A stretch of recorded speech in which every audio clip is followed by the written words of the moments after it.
Hello friends, आपल्या सर्वांची आवडती मालिका आनंदी या मालिकेच्या आजच्या मंगळवार 4 ऑगस्टच्या एपिसोडमध्ये एकानंतर एक धमाकेदार ट्विस्ट आले आहेत. फ्रेंड्स, आजचा एपिसोड खूप भारी होता. मग नेमकं घडले तरी काय? तर आजच्या एपिसोडमध्ये आनंदीने पृथ्वीला समजवण्याचा विचार केला आणि ती पृथ्वीच्या रूममध्ये गेली. पृथ्वीला सांगण्याचा प्रयत्न केला की माझं आणि मालक साहेबांचं लग्न कोणत्या परिस्थितीत झालं आहे. पण पृथ्वीने काहीही ऐकून घेतलं नाही आणि चक्क शिल्पाच्या छडीने स्वतःच्या हातावर मारायला सुरुवात केली आणि म्हणाला की जोपर्यंत तू हे मान्य करत नाही की तुझं आणि माझं कोणतं नातं नाही आहे, तू माझी मैत्रीण नाही आहे, तोपर्यंत मी थांबणार नाही. आणि पृथ्वीने स्वतःला बेदम मारहाण करून घेतली आहे. आनंदीचा नाईलाज झाला आणि आनंदी त्याला म्हणाली, हो, तुझं आणि माझं कोणतंही नातं नाही आहे, पण स्वतःला त्रास करून घेऊ नकोस, पण माझं ऐकून घे. मग हे सगळं नेमकं घडलं तरी कसं, हे जाणून घेण्यासाठी हा व्हिडिओ शेवटपर्यंत नक्की पहा.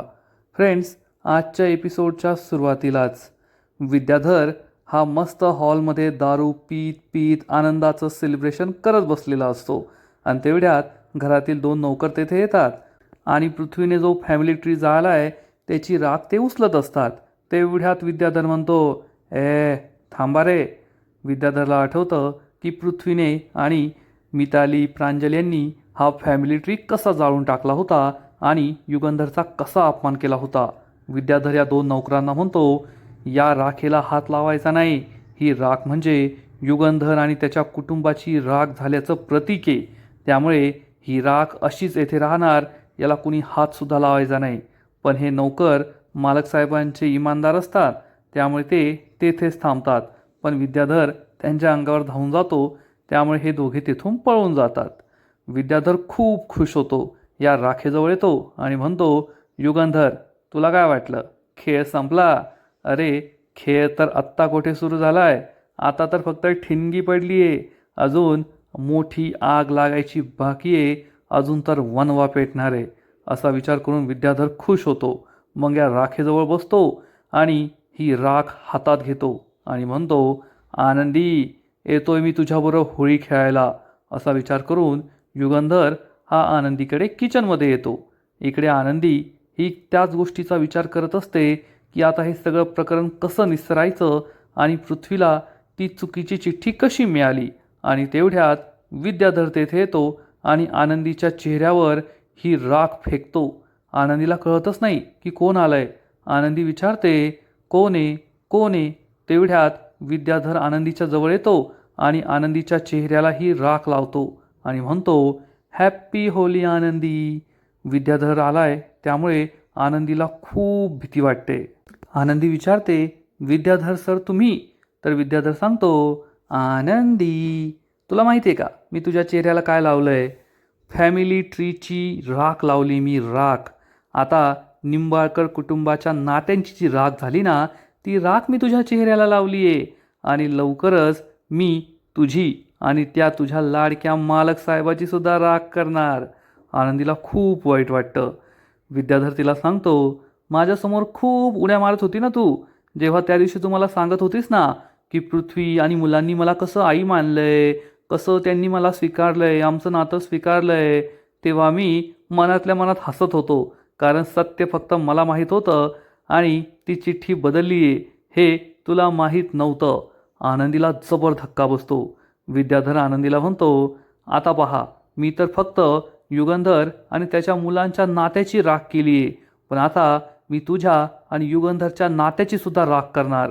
कारण या घरामध्ये फक्त तो युगंधरच तुझा वाली राहिला होता, पण आता तो सुद्धा तुझ्यावर चिडलाय. त्यामुळे तो काही तुला आता सपोर्ट करणार नाही. या घरात तू अनाथ झालीस आनंदी, अनाथ. आता मी या घरातून तुझी कशी रवानगी करतो ना, ते तू पाहतच राहा. जशी मी युगंधरच्या फॅमिली ट्रीची राख केली, तशीच मी आता तुझी, तुझ्या नात्याची, तुझ्या संपूर्ण कुटुंबाची, या निंबाळकर कुटुंबाची राख करणार आणि तू मला थांबवू शकणार नाही आनंदी. असं म्हणत म्हणत मस्त गुणगुणत गुणत तेथून विद्याधर निघून जातो. आनंदीला खूप वाईट वाटतं. आनंदी आपल्या चेहऱ्यावरची राख हातात घेते आणि म्हणते, विद्याधर सर तुम्ही आज निंबाळकर कुटुंबातील नात्यांची राख माझ्या चेहऱ्याला लावली आहे. पण कदाचित तुम्हाला हे माहीत नाही आहे की याच राखेतून फिनिक्स पक्षी जन्माला येतो. तसंच आता मी या राखेतून पुन्हा एकदा निंबाळकर कुटुंबाला सोन्यासारखं झळाळी देणार, निंबाळकर कुटुंबाला आणि त्यांच्या नात्यांना पुन्हा उभं करणार. हे माझं तुम्हाला वचन आहे. विद्याधर सर असा ठाम निर्धार आनंदी करते. आणि इकडे युगंधर त्याच्या रूममध्ये असतो. समिधाच्या फोटोकडे पाहत असतो. तेवढ्यात पृथ्वी, प्रांजल, मिताली तेथे येतात आणि पृथ्वी त्यांना सांगतो, चला रे, या रूममध्ये आपल्या आईचे जेवढे फोटोज आहेत तेवढे सगळे घेऊन जायचे आहेत आपल्याला. युगंधरला जबर धक्काच बसतो आणि मिताली, प्रांजल हे सगळे मिळून वेगवेगळ्या ठिकाणी असलेले समिधाचे सगळे फोटो घेत असतात. मिताली भिंतीवर लावलेला समिधाचा मोठा फोटो काढत असते. युगंधर चिडून विचारतो, काय करताय तुम्ही हे सगळे? परंतु मुलं काहीच ऐकत नाही. कपाटातले भिंतीवरचे सगळे फोटोज घेऊन जात असतात. पण त्याच वेळेस युगंधर मितालीच्या हातामधून समिधाचा मोठा फोटो काढून घेतो आणि पृथ्वीला ठणकावून सांगतो, खबरदार, जर या फोटोला हात लावला तर. पृथ्वी म्हणतो, तुम्हाला आमच्या आईचे फोटो रूममध्ये ठेवण्याचा काही एक हक्क नाही आहे. आम्ही हे सगळे फोटोज घेऊन जाणार आहोत. आणि या दोघांमध्ये चांगलीच बाचाबाची सुरू होते. एकीकडे युगंधर हा फोटो पकडतो, दुसरीकडे हा पृथ्वी फोटो पकडतो. तेवढ्यात माई आणि बापू तेथे येतात आणि विचारतात, हे काय चाललंय मुलांना तुमचं सगळं? पृथ्वी सांगतो, माई, बापू, या माणसाला काहीच हक्क नाही आहे आमच्या आईचे फोटो त्याच्याजवळ ठेवण्याचा, म्हणून हे सगळे फोटो आम्ही घेऊन जातोय. माई आणि बापूला मोठा धक्काच बसतो. बापू पृथ्वीला समजवण्याचा प्रयत्न करतात. अरे पृथ्वी, असा राग डोक्यात घालून घेऊ नकोस. आधी सगळं शांतपणे ऐकून तरी घे, आमची बाजूसुद्धा ऐकून घे. पृथ्वी चिडून म्हणतो, बापू, आता ऐकायला काय बाकी राहिलंय? ज्या क्षणी या माणसाने आमच्या आईच्या आठवणींना मागे ठेवून त्या दुसऱ्या मुलीशी लग्न केलं ना, त्याच वेळेस त्याचं आणि आमच्या आईचं नातं संपलं. आणि अशा माणसाच्या रूममध्ये आम्ही आमच्या आईचे फोटो नाही राहू देणार. माई खूप चिडते आणि म्हणते, बस झालं पृथ्वी. परंतु पृथ्वी म्हणतो, माई, बस तर यांचं झालंय, त्यामुळे आता हे फोटोज आम्ही या रूममध्ये राहू देणार नाहीये. मिस्टर निंबाळकर, हे फोटो सोडा. परंतु युगंधर काय ऐकत नाही, फोटो पकडूनच असतो. पृथ्वी म्हणतो, मिस्टर निंबाळकर, मी तुम्हाला शेवटचं सांगतोय, फोटो सोडा. पण युगंधर पृथ्वीकडे रागारागाने पाहत असतो आणि हे फोटो काही सोडत नाही. पृथ्वी, प्रांजल, मिताली सगळे युगंधरकडे रागारागाने पाहत असतात आणि पृथ्वी पुन्हा पुन्हा युगंधरला वॉर्निंग देत असतो, फोटो सोडा, फोटो सोडा. बापू म्हणतात, अरे त्याची बायको होती ती, एक तरी फोटो त्याच्याकडे राहू द्या. पण पृथ्वी काहीच ऐकून घेत नाही आणि म्हणतो, बापू, बायको होती ना, आता नाही आहे. आणि त्यांच्या मनात तर आमच्या आईविषयी काहीच प्रेम नाही आहे. मग आम्ही आमच्या आईचा फोटो येथे का राहू द्यायचा? आम्ही आमच्या आईचा फोटो येथे राहू देणार नाही आहे. माई पृथ्वीला समजवण्याचा प्रयत्न करते, पृथ्वी असं करू नकोस. परंतु पृथ्वी काही ऐकण्याच्या मनस्थितीत नसतो आणि म्हणतो, या माणसाने जेव्हा दुसऱ्या बाईशी लग्न केलं ना, तेव्हाच त्याचा आमच्या आईशी आणि आमच्याशी संबंध तुटला आहे. त्यामुळे आम्ही त्याला आमच्या आईचे फोटो त्याच्याजवळ ठेवू देणार नाही आहे. माई म्हणते, अरे बाप येतो तुमचा, त्याच्याशी या भाषेत बोलणं, त्याचा असा अपमान करणं योग्य नाही आहे. पृथ्वी म्हणतो, अपमान तर या माणसाने आमच्या आईचा केला आहे, तिच्या प्रेमाचा केला आहे, आमच्या विश्वासाचा केला आहे. आयुष्यभर त्याने आम्हाला खोटं सांगितलं की या माणसाचं आमच्या आईवर किती प्रेम आहे आणि आता आपले खरे रंग दाखवले. मिस्टर निंबाळकर, सोडा हा फोटो, सोडा फोटो. आणि तेवढ्यात युगंधर हा फोटो सोडून देतो आणि म्हणतो, तुम्हाला जर असं वाटत असेल ना की समिधाचे फोटो माझ्या रूममधून बाजूला नेऊन तुम्ही समिधाला माझ्यापासून दूर करू शकता, तर हा तुमचा खूप मोठा गैरसमज आहे. जा फोटो घेऊन. मिताली खूप चिडते आणि म्हणते, वा मिस्टर निंबाळकर, वा, आज तुम्ही पुन्हा एकदा सिद्ध करून दाखवलं की तुमचं आमच्या आईवर प्रेम नाही आहे. आता तुम्हाला आमच्या आईचा फोटोसुद्धा ह्या रूममध्ये नको आहे. युगंधरला काय बोलावं ते कळतच नाही. प्रांजल म्हणतो, मिताली, कोणाकडून अपेक्षा ठेवतेस तू? ज्या माणसाने दुसऱ्या बाईशी लग्न केलं तो आपल्या आईच्या आठवणी काय जवळ ठेवेल? चला, असं म्हणून हे तिघे भाऊ तेथून निघून जातात. युगंधरला खूप वाईट वाटतं. बापू म्हणतात, युगंधर, काळजी करू नको, आम्ही आत्ताच्या आत्ता जातो आणि समिधाचे सगळे फोटो घेऊन येतो. माई म्हणते, हो ना, अति होते आता त्यांचं, आम्ही आता त्यांचं काही ऐकून घेणार नाही. त्यांची चांगलीच कान उघडणी करतो. हे दोघे जाणार इतक्यात युगंधर त्यांना थांबवतो आणि म्हणतो, नाही माई बापू, तुम्ही कुठेही जायचं नाही आहे. त्यांना समजून सांगायची काही गरज नाही आहे. आता ती खूप चिडलेली आहेत मुलं, आणि त्यांना कितीही समजवण्याचा प्रयत्न केला ना तरीसुद्धा ते आपल्याला समजावतील, उगाचच तुमचा अपमान करतील. त्यामुळे तुम्ही कुठेही जाऊ नका, जे होतंय तसंच होऊ द्या. असं म्हणून युगंधर तेथून निघून जातो. माई आणि बापूला खूप वाईट वाटतं. दोघे खूप दुःखी होतात. आणि इकडे छाया आनंदीला सांगते, आनंदीताई, मी सगळ्या कचरापेटी पाहिल्या, पण कोठेसुद्धा ती चिठ्ठी नव्हती. आनंदीला खूप वाईट वाटतं. आनंदी सांगते, छायाताई, आता विद्याधर आला होता. विद्याधरने मला सांगितलंय की ती चिठ्ठी त्यांनीच बदलली. छाया म्हणते, ताई, मला वाटलंच होतं. मलासुद्धा त्यांच्यावरच संशय होता. आनंदी म्हणते, छायाताई, तुम्ही मला मालक साहेबांकडे घेऊन जा. मला त्यांना हे सगळं सत्य सांगायचं आहे, नाहीतर हे घर उद्ध्वस्त होईल. छाया म्हणते, नाही नाही ताई, असं कसं होऊ देईल मी? चला, मी तुम्हाला मालक साहेबांकडे घेऊन जाते. आणि छाया जेव्हा आनंदीला किचनच्या बाहेर घेऊन येते तेवढ्यात युगंधर हा जिन्यावरून खाली उतरतो आणि तो पेपर पेन्सिल वगैरे घेतो. कदाचित त्याला संविधाचं स्केच काढायचं असेल. आनंदीला घेऊन छाया ही युगंधरजवळ येते. आनंदी विचारते, छायाताई, तुम्ही मला कुठे घेऊन चालला आहात? छाया सांगते, आनंदीताई, मालक साहेब तुमच्या समोरच आहेत. मी तुम्हाला त्यांच्याजवळ घेऊन जातीये. आणि छाया आनंदीला युगंधरच्या जवळ नेते आणि म्हणते, तुम्ही मालक साहेबांशी बोला, मी येते. छाया तेथून निघून जाते. युगंधर पेपर पेन्सिल स्केचसाठी लागणारं सगळं सामान घेतो. आनंदी तेथे गुपचूप उभी असते. तेवढ्यात युगंधरची नजर आनंदीवर पडते.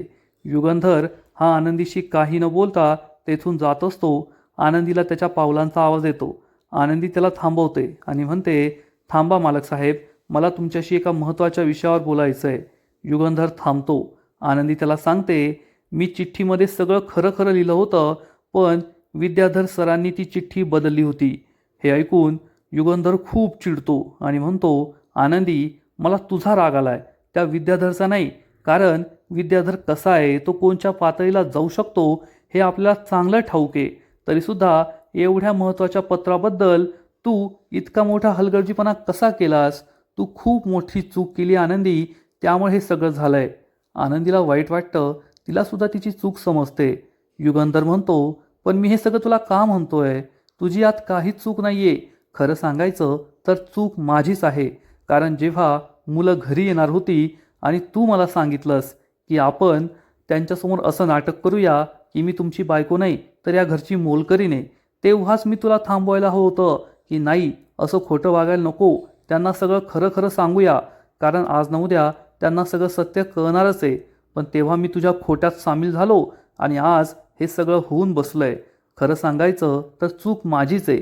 कारण मला कुठेतरी माहीत होतं की ज्या दिवशी मुलांना हे सत्य कळेल त्या दिवशी मुलं माझ्यावर खूप चिडतील, गैरसमज करून घेतील, मला चुकीचं समजतील. पण तेव्हा त्यांचा राग फक्त माझ्यावर झाला असता. आज ते सगळ्या कुटुंबावर चिडले आहेत. आनंदी, तू खरंच खूप मोठी चूक केली आहे. तू ते पत्र जपून ठेवायला हवं होतं, असा निष्काळजीपणा करायला नको होता. आनंदी खूप दुःखी होते. युगंधर म्हणतो, जाऊ दे, मी तुला पुन्हा पुन्हा ते काच बोलतोय. आता हे सगळं बोलून काही फायदा नाही आहे. व्हायचं ते होऊन गेलंय. इतक्या वर्षानंतर माझा मुलगा पृथ्वी माझ्याशी गोड बोलत होता, चांगलं वागत होता. मला असं वाटलं माझे गेलेले दिवस परत येतील, परंतु माझ्या नशिबात ते दिवसच नाही आहे. असं म्हणून युगंधर दुःखी होऊन तेथून निघून जातो. आनंदीला खूप वाईट वाटतं. आनंदी म्हणते, मालक साहेब, तुमचा शब्द न शब्द खरा आहे. मी खरंच निष्काळजीपणा केला आहे. विद्याधर सर कसे आहेत हे मला माहीत असतानासुद्धा मी त्या चिठ्ठीची चांगली काळजी घेतली नाही. मला माफ करा. मला आता मुलांशीच बोलावं लागेल, मुलांना सगळं सत्य सांगावं लागेल, असा विचार आनंदी करते आणि मुलांकडे यायला निघते. दुसरीकडे शिल्पा आधीच मुलांच्या रूम बाहेर उभी असते आणि दार वाजवते. पृथ्वी, प्रांजल, मिताली, दार उघडा. तुम्ही आल्यापासून काहीच खाल्लेलं नाही आहे. मी तुमच्यासाठी जेवण आणलं आहे, 2 घास खाऊन घ्या. परंतु मुलं काही दार उघडत नाही. तेवढ्यात आनंदी तेथे येते आणि आनंदीला पाहून शिल्पाला खूप राग येतो. शिल्पा चिडून म्हणते, अगं किती निर्लज्ज आहेस तू, कशाला आली आहेस येथे? जा बरं इथून, येथे बिलकुल थांबायचं नाही. लाज नाही वाटली का तुला? तुझ्यामुळे आज माझी मुलं माझ्यापासून इतकी दूर झाली आहेत. आम्हाला सगळ्यांना खोटं म्हणताय. ही सगळी तुझी चूक आहे आणि सगळं आमच्यावर शेकतंय. जा बरं येथून, असं म्हणून शिल्पा रडत असते. आनंदी तिला समजावून सांगते, शिल्पाताई, तुम्हाला माझ्यावर किती ओरडायचं असेल तेवढं ओरडा. तुम्हाला मला मारायचं असेल तर मारा, मी ते सुद्धा सहन करून घेईल. पण मला मुलांशी एकदा बोलू द्या. मला त्यांना सगळं सत्य सांगायचं आहे. माझं आणि मालकसाहेबांचं लग्न कोणत्या परिस्थितीत झालं हे त्यांना सांगायचं आहे. शिल्पा चिडून म्हणते, तुला एकदा सांगितलेलं कळत नाही का? तू जा येथून. पण आनंदी काही शिल्पाचं ऐकत नाही आणि दरवाजा वाजवते. पृथ्वी, प्लीज दार उघड, मला तुझ्याशी बोलायचं आहे. पृथ्वी, दार उघड. शिल्पासुद्धा म्हणते, पृथ्वी, दार उघड. आनंदी म्हणते, पृथ्वी, आपण दोघे मित्र आहोत ना, मग या मैत्रिणींचं ऐकून घेणार नाही का? प्लीज दार उघड. पण पृथ्वी काय दार उघडत नाही. शिल्पा चिडून म्हणते, पाहिलं ना, पृथ्वी दार उघडत नाहीये. तू जा बरं येथून. आणि तेवढ्यात पृथ्वी दार उघडतो. शिल्पा आणि आनंदीला पाहून तो खूप चिडतो आणि पृथ्वी आनंदीला ठणकावून सांगतो, खबरदार, जर यानंतर मला तुझा मित्र म्हणालीस तर. आनंदीला खूप वाईट वाटतं. प्रांजल, मितालीसुद्धा चिडलेले असतात आणि पृथ्वी हा आनंदीला बोट दाखवून म्हणतो, तू माझी मैत्रीण नाहीये. तू फक्त एक धोकेबाज बाई आहे, जिने आम्हाला फसवून आमच्या बापाशी लग्न केलंय आणि आम्हाला तुझ्याशी एक शब्दही बोलायचा नाहीये. तुझा एक शब्दही ऐकून घ्यायचा नाहीये. आनंदीला वाईट वाटतं. आनंदी म्हणते, पृथ्वी, प्लीज एकदा माझं ऐकून घे. प्लीज एकदा माझं ऐकून घे. परंतु आनंदी त्याला म्हणते, तू जरी तुझा मित्र मला मानत नसला ना, तरी मी मात्र तुला माझा मित्र मानते. पृथ्वीला खूप राग येतो. पृथ्वी आजूबाजूला पाहतो. त्याला शिल्पाच्या हातात छडी दिसते. पृथ्वी ही छडी घेतो आणि स्वतःच्या हातावर सपासप रपारप वार करायला लागतो. सगळे खूप घाबरतात. शिल्पा, पृथ्वी, मिताली, प्रांजल हे सगळे त्याला थांबवण्याचा प्रयत्न करतात. पण पृथ्वी चिडून म्हणतो, सगळे दूर व्हा माझ्यापासून. जोपर्यंत ही मुलगी मी तिचा मित्र नाहीये हे स्वतःहून कबूल करत नाही, तोपर्यंत मी स्वतःला शिक्षा देतच राहणार. पृथ्वी परत स्वतःला मारहाण करत असतो आणि तेवढ्यात आनंदी चिडून म्हणते, हो हो, मान्य करते मी. तू माझा मित्र नाहीये. मी तुझी मैत्रीण नाहीये. आपल्यात कोणतंही नातं नाहीये. पृथ्वी थांबतो. आनंदी म्हणते, पृथ्वी, आता तर मी मान्य केलं ना, आता तरी माझं ऐकून घे. मला तुला खूप महत्त्वाचं काहीतरी सांगायचं आहे. पृथ्वी चिडून म्हणतो, तुझ्यासारख्या खोटाड्या धोकेबाज बाईकडून मला काहीही ऐकून घ्यायचं नाहीये. त्यामुळे आत्ताच्या आत्ता जा इथून. पण आनंदी काही जागची हलत नाही. पृथ्वी खूप चिडतो आणि म्हणतो, आनंदी हो मागे, आनंदी मागे हो. आनंदी दरवाजापासून दूर जाते. शिल्पा म्हणते, तुम्ही तिला हकललं ना, आता 2-2 घास खाऊन घ्या. प्लीज, तुम्ही मुंबईहून आल्यापासून काहीच खाल्लेलं नाहीये. मिताली चिडून म्हणते, बस झालं आत्तू, आम्हाला काही खायचं नाहीये. तुम्ही आमच्याशी जेवढं खोटं बोललात, आम्हाला जेवढं फसवलं ना, त्यामुळे आमचं पोट भरलंय. आता आम्हाला काही खाण्याची इच्छा नाहीये. मिताली मागे जाते. प्रांजल पुढे येतो आणि आत्तू म्हणते, प्रांजल, तू तरी तुझ्या आत्तूच्या हातून खा ना. प्रांजल म्हणतो, आत्या बस झालं, मला आता काही खायचं नाहीये. प्रांजल मागे जातो. आनंदी आणि शिल्पाला खूप वाईट वाटतं. शिल्पा म्हणते, पृथ्वी, तू तरी एक घास खाऊन घे. परंतु पृथ्वी काहीच बोलत नाही आणि म्हणतो, आत्या मागे हो, आत्या मागे हो. आत्याला खूप वाईट वाटतं. ती मागे जाते. आनंदी, आत्या दोघी खूप दुःखी असतात. पृथ्वीला सुद्धा खूप दुःख झालेलं असतं.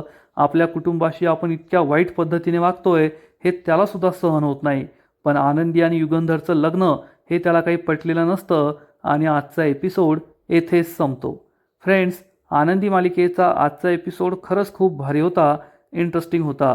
पृथ्वीने चांगला धिंगाणा घातलाय. पृथ्वी, मिताली आणि प्रांजल हे काही शांत बसायचं नाव घेत नाहीये आणि युगंधरपासून सुद्धा त्यांनी समिधाचे सगळे फोटो काढून घेतले आहेत. आता आनंदी या सगळ्यांना कसं एकत्र आणणार, कसं समजावून सांगणार हे पाहणं खूप इंटरेस्टिंग आहे. फ्रेंड्स, खरंच आनंदी मालिकेचा आजचा एपिसोड खूप भारी होता. पण पुढील एपिसोड आणखीन भारी असणारे, आणखीन मोठा ट्विस्ट या मालिकेत येणार आहे. मग नेमकं घडणार तरी काय? तर पुढील एपिसोडमध्ये आपण पाहू की मुलांना, पृथ्वी, प्रांजल आणि मितालीला कोठून कळेल माहीत नाही, पण त्यांना हे समजणार की आनंदी आणि युगंधरचं लग्न हे नाईलाजाने परिस्थितीमुळे झालं होतं. त्यामुळे पृथ्वी चक्क युगंधरला आनंदीला घटस्फोट द्यायला सांगणार. त्याने पेपरसुद्धा तयार करून आणलेले असतील. तो युगंधरला म्हणेल, तुमचं लग्न या मुलीशी चुकीमुळे झालंय ना, नाईलाजामुळे झालंय ना, मग मुक्त व्हा. आत्ताच्या आत्ता या डिवोर्स पेपरवर सह्या करा आणि आनंदीला घटस्फोट द्या. हे ऐकून विद्याधर खूप खुश होईल, पण आनंदी आणि युगंधरला जबर धक्का बसेल. आनंदीच्या हातातील बांगड्यासुद्धा फुटतील, तिच्या हाताला जखम होईल, रक्त येऊ लागेल. युगंधर खूप चिडणार आणि तेव्हा पृथ्वी हा युगंधरला सांगेल की जर तुम्हाला हे सिद्ध करायचं आहे की तुमचं आमच्या आईवर प्रेम होतं, तुमचं आमच्यावर प्रेम आहे, तर तुम्हाला या आनंदीला घटस्फोट द्यावा लागेल, तिच्याबरोबरचं लग्न मोडावं लागेल, तरच आम्ही हे मानू की तुम्ही आमच्या आईवर प्रेम करायचा. मग आता युगंधर काय निर्णय घेणार हे पाहायला मजा येईल. तर फ्रेंड्स, तुम्हाला सुद्धा आजचा एपिसोड आवडला का? नक्कीच कमेंट करून सांगा. आणि आनंदी या मालिकेचे असेच नवीन नवीन एपिसोड, नवीन नवीन अपडेट सर्वात आधी पाहण्यासाठी व्हिडिओला लाईक करा, शेअर करा, चॅनलला सबस्क्राईब करून बेल आयकॉनवर क्लिक करा. म्हणजे या मालिकेचे नवीन नवीन एपिसोड तुम्हाला सर्वात आधी पाहायला मिळतील. खूप खूप खूप धन्यवाद.